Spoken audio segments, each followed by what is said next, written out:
আজকের নাস্তায় ট্রাই করলাম একটু ভিন্ন টাইপের একটা রেসিপি। এক ফোঁটাও তেল ব্যবহার করিনি।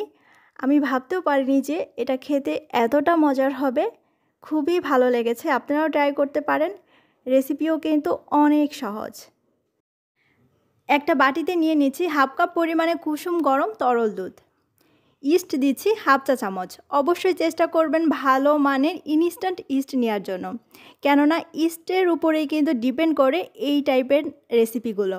ইস্ট ভালো হলে রেসিপিও কিন্তু 100% পারফেক্ট হবে। এবারে স্বাদ মতো লবণ আর 1 টেবিল চামচ চিনি দিয়ে মিশিয়ে নেব যতক্ষণ পর্যন্ত চিনি গলে না যায়। চিনি গলে যাওয়ার পরে এবার আমি 1 কাপ পরিমাণে আটা দিচ্ছি। অল্প অল্প করে আটা দিয়ে মিশিয়ে নিতে হবে। আটা মেশানো হয়ে গেলে এবার আমি হাতের সাহায্যে একটু ভালো করে কিছুক্ষণের জন্য মথে নিচ্ছি। খুব বেশি সময় পর্যন্ত মথে নেওয়ার প্রয়োজন নেই। কিছুক্ষণ মথে নেওয়ার পরে এবারে কিছু একটা দিয়ে ঢেকে দিতে হবে। আমি একটা র্যাপিং পেপার দিয়ে ঢেকে দিচ্ছি, আপনি একটা ঢাকনা দিয়েও ঢেকে দিতে পারেন। আর রেস্টে দিয়ে দিচ্ছি মিনিমাম 30 মিনিটের জন্য। 30 মিনিট পর আমি ফিরে এসেছি। একটা বাটিতে প্রথমেই নিচ্ছি হাফ কাপ পরিমাণে নারিকেল কোরানো, কিছু কিশমিশ। এখানে নিচ্ছি আমি 1 টেবিল চামচের মতো চিনি। চিনির পরিমাণটা আপনারা পছন্দ মতো বাড়িয়ে কমিয়ে নেবেন। 1 টেবিল চামচ দিলাম গুঁড়ো দুধ। আপনি চাইলে এর সাথে বাদাম অ্যাড করতে পারেন অথবা আপনার পছন্দ মতো যে কোনো ড্রাই ফ্রুটস। সব কিছু আমি একসাথে মিশিয়ে এক সাইডে রেখে দিয়েছি। 30-40 মিনিট মধ্যে আমাদের এই খামিরটাও একদম রেডি হয়ে যাবে, ফুলে ডাবল হয়ে গেছে।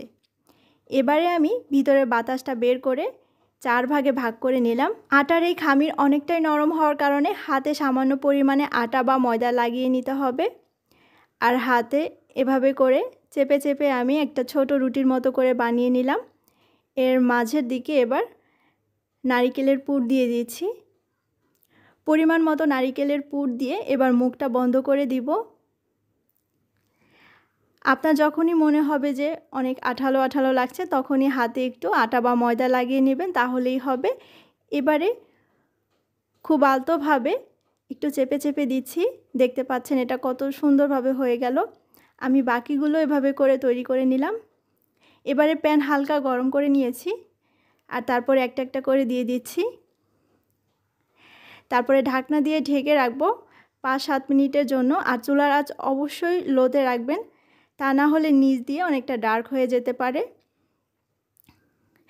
এবারে উল্টে দেওয়ার পরে আবারও ঢাকনা দিয়ে ঢেকে রাখবো 3 থেকে 4 মিনিটের মতো।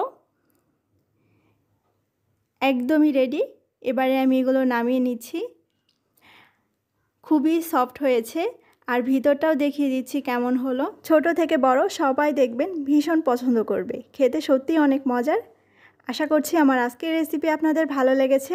সবাই অনেক বেশি ভালো থাকবেন এবং সুস্থ থাকবেন। আসসালামু আলাইকুম।